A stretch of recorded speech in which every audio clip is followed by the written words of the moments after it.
अस्सलामु अलैकुम वरहमतुल्लाहि वबरकातुह। मैं मुफ्ती हकीम अब्दुल क़य्यूम आपकी खिदमत में एक नई वीडियो के साथ हाज़िर हूँ।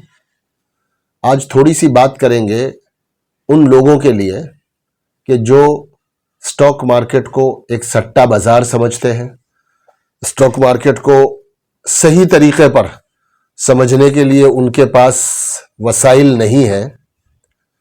तो दो पहलू हैं। अगर ये दोनों बात आपको समझ में आ गई तो आप अच्छी तरह समझ जाओगे कि क्या चीज़ सही है, क्या चीज़ गलत है और कहाँ तक सही है, कहाँ से कोई चीज़ गलत शुरू होती है। एक छोटी सी मिसाल लेते हैं कि एक गांव हो और उस गांव में एक बड़ा ताजिर हो, खूब रुपए पैसे वाला नामी मशहूर आदमी है, उसकी बड़ी तिजारत है और वो खूब कमाता है, बड़ी उसकी इज्जत है। और उसी गांव में ऐसे छोटे मोटे लोग हैं जिनके पास इतना पैसा नहीं है कि वो ज़मीन खरीद सकें, फ्लैट खरीद सकें और इस तरह का बड़ा इन्वेस्टमेंट कर सके या अपने पैसे से कारोबार कर सके। उनके पास बचत होती है कुछ ना कुछ। उनके दिल में ये बात आई कि काश हमें भी ये सेठ साहब की कंपनी में कुछ हिस्सा मिल जाता तो हम भी कुछ शेयर खरीद लेते, अपना हिस्सा लगा लेते। चंद लोग मिलकर सेठ साहब के पास गए और उनसे जाकर कहा कि आप जो है अपनी कंपनी में हमें हिस्सा दे दो।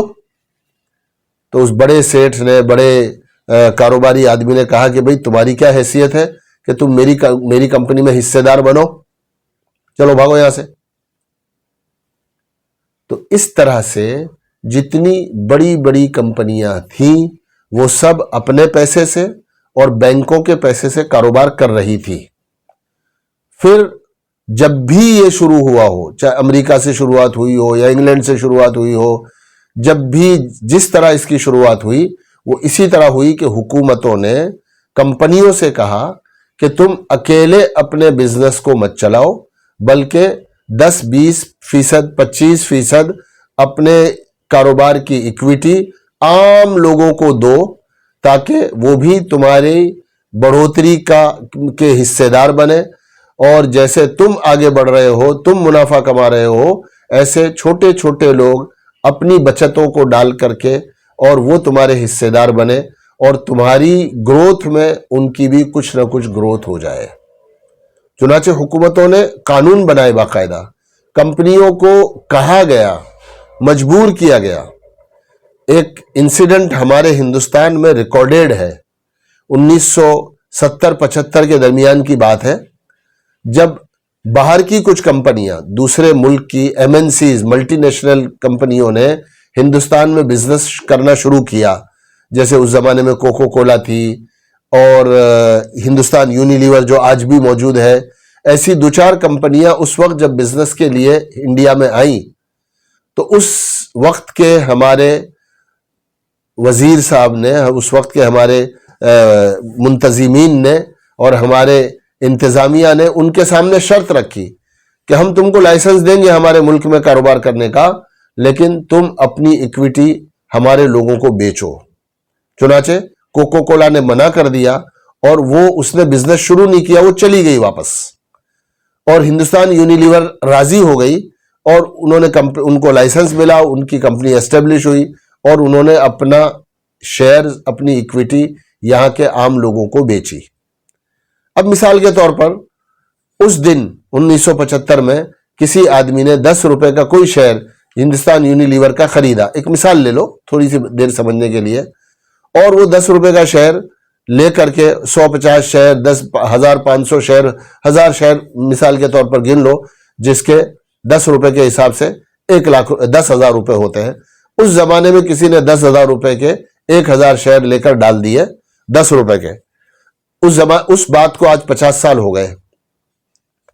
50 साल में वो 10,000 रुपए जो उसने डाले थे 250 गुना, 25 गुना नहीं, 250 गुना, यानी 10 रुपए हमारे 250 रुपए हो गए, 1,000 रुपए जो है हमारे 2.5 लाख रुपए हो गए और 10,000 रुपए हमारे 2.5 करोड़ रुपए हो गए पड़े पड़े।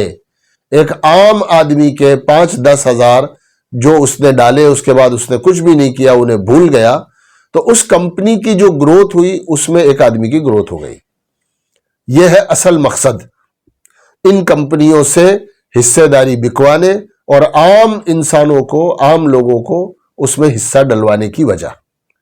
अब धीरे धीरे धीरे धीरे ये एक बाजार बन गया, है ना। और बाजार इस तरह बन गया कि कंपनियों ने अपना वो हिस्सा बेचना और खरीदना, उसकी जिम्मेदारी जो है उस बाजार के लोगों पर छोड़ दी, जिनको हम स्टॉक मार्केट कहते हैं या ब्रोकर्स कहते हैं। अब किसी आदमी को हिस्सा चाहिए, वो कंपनी के पास जाएगा, जी मुझे 100 शेयर दे दो। कंपनी कहेगी भाई हम अपना कारोबार करते हैं, हम शेयर बेचते लेते नहीं है। शेयर लेने बेचने के लिए हमारी 25% इक्विटी जो है वो स्टॉक मार्केट में लोगों के पास है। वहां बाजार में जाओ, जो आदमी आपको 100 शेयर बेचता हो आप उसी से ले लो, उसी को पैसा दे दो, आप हमारे शेयर होल्डर बन जाओगे। आप अपना पेपर खरीदारी का हमें दे देना, वो 100 शेयर उसके नाम से निकाल के हम तुम्हारे नाम पे डाल देंगे। चुनाचे 1995 बल्कि 2000 के आसपास तक शेयर्स जो है वो फिजिकल हुआ करते थे, पेपर के शेयर होते थे, और वो पेपर ट्रांसफर होता था, उसके ऊपर नाम बदले जाते थे। ये डीमेट अकाउंट और डीमेटेरियलाइजेशन जो हुआ है ये अभी अभी 25-26 साल पहले हुआ है।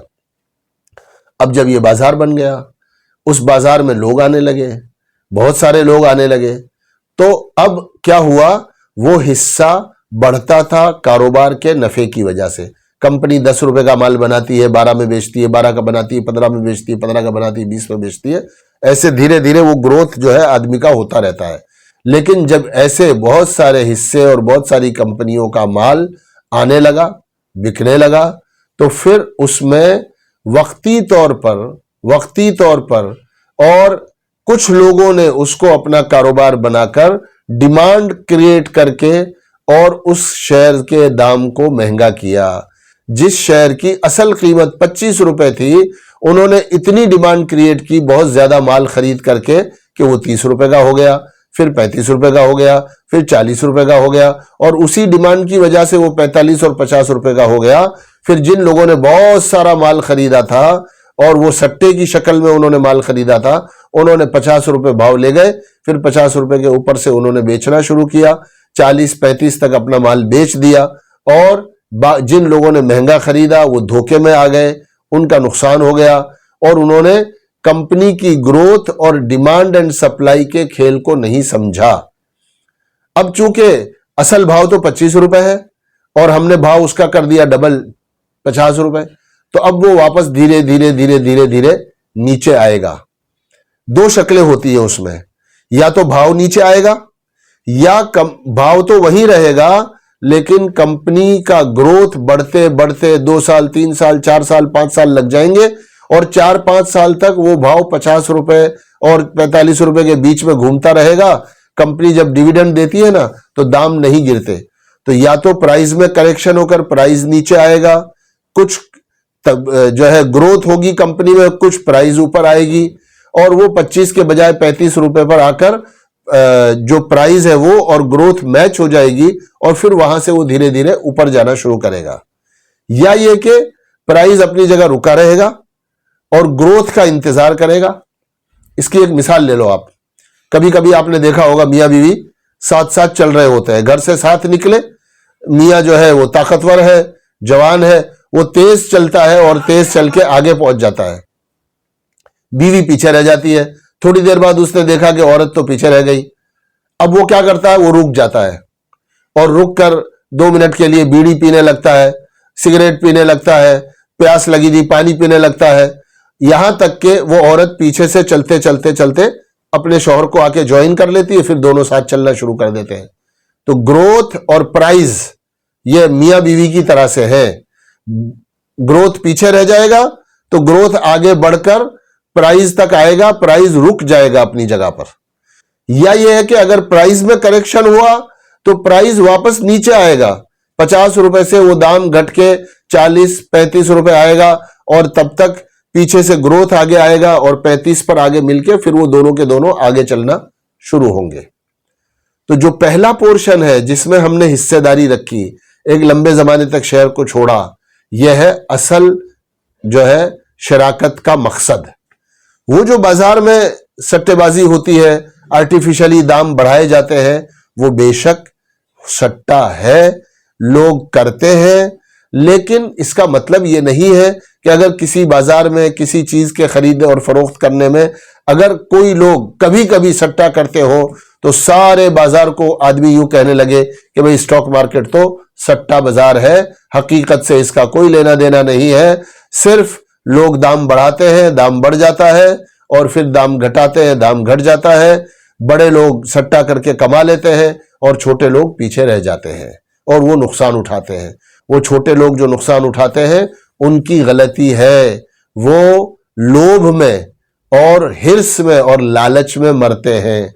वरना अगर आप चाहते हो अपने बचे हुए पैसों से किसी कंपनी में हिस्सेदार बन करके, उसकी ग्रोथ का हिस्सा बन करके, उसके मुनाफे का हिस्सा बन करके एक तवील जमाने तक, एक अच्छे खासे वक्त तक के लिए आप उस कंपनी के साथ रहो।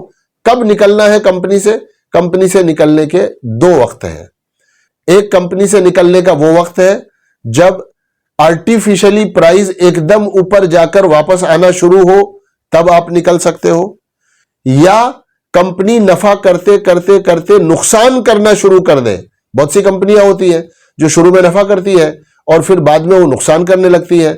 जब तक कंपनी नफा कर रही है और आपको पैसों की जरूरत नहीं, आप कंपनी में हिस्सेदार बने रहो। जब कंपनी नफा करते करते नुकसान करने लगेगी तो फिर खुद ब खुद उसका दाम नीचे आएगा। तो जब वो नुकसान करने लगे तब या तो आप उसको छोड़ दो, या आर्टिफिशियली प्राइस जब वो बहुत ऊपर चला जाए और आप पहले से लेकर बैठे हो और जब वो नीचे आना शुरू हो जाए तब आप उसको बेच दो। या उसके ग्रोथ में प्रॉब्लम आ जाए, उसके ग्रोथ में प्रॉब्लम आ जाए। ग्रोथ में प्रॉब्लम का मतलब यह है कि पहले एक कंपनी अच्छा कारोबार कर रही थी और हर साल उसमें 15% 20% की ग्रोथ आ रही थी। अब धीरे धीरे ऐसा हुआ कि उस प्रोडक्ट की डिमांड कम हो गई और वो ग्रोथ 5% 7% पे रह गई। तो जब ग्रोथ कम हो जाती है तब भी शेयर का दाम बढ़ना और उसकी बढ़ोतरी रुक जाती है। इसलिए ग्रोथ कम हो जाए तो आप निकल जाओ, कंपनी नुकसान करने लगे तो आप निकल जाओ। आर्टिफिशियली लोगों ने प्राइस बढ़ा दिया, वहां से जब प्राइस घूमता है उस वक्त में आप निकल जाओ। अलबत्ता आप उस कंपनी में हिस्सेदार बनो, हिस्सेदार रहो।